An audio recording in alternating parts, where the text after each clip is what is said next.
What's the reason why you don't talk to your mom anymore? Growing up, my mother was the sun around which our family orbited. Everything, no matter how insignificant, was about her. If I got an A on a test, it was proof of her superior parenting. If I failed, it was a reflection of my ingratitude for all she'd done. I couldn't win. Neither could my siblings. I remember one summer. I'd been working a part-time job and saving up for a second-hand car, a small taste of freedom, something mine. But when I had enough, my mother announced that she was borrowing the money. She needed it for a beauty treatment, one of her many attempts to recapture a youth that was slipping away. My protests were met with guilt trips about all she'd sacrificed for us. The car dream evaporated. As years passed, the episodes intensified. When my younger brother, Jake, was diagnosed with a learning disability, she took it as a personal affront, choosing to view it as an act of defiance rather than a genuine challenge. Instead of seeking help or understanding, she locked him in a relentless cycle of tutors, punishments, and more guilt trips. My turning point came during my college graduation. As I walked across the stage, diploma in hand, I searched the crowd for my family. But all I saw was my mother, towering over my siblings, wearing a dress so flashy it nearly outshone the ceremony itself. The day wasn't about my achievement, it was another stage for her performance. The isolation grew. My friends couldn't understand why I wasn't close to my mother or why I cringed at Mother's Day ads. Comments like "but she's your mom" or "every family has its quirks" made it even harder. I felt trapped in a narrative where speaking out made me the bad guy. After about a year and a half of meticulously saving every penny from my job, I finally managed to secure a new apartment about an hour away from my hometown.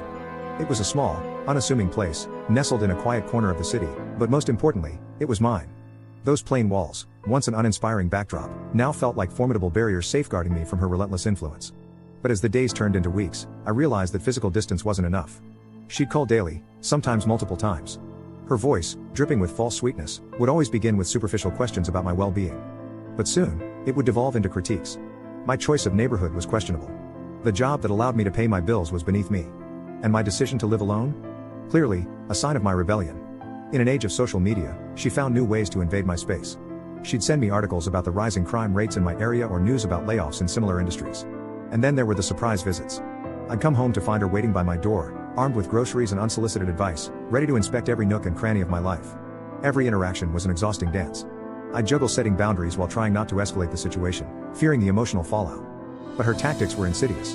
She'd befriend my neighbors, making herself a regular presence in their lives. It wasn't uncommon for me to learn about my life updates from them, updates I hadn't shared. Months into my newfound independence, she crossed a line that shattered any semblance of our already frail relationship. She contacted my employer under the guise of concern, citing her worry about my mental state. The subsequent meeting with HR was a humiliating ordeal, as I tried to explain the dynamics of my personal life while retaining my professional dignity.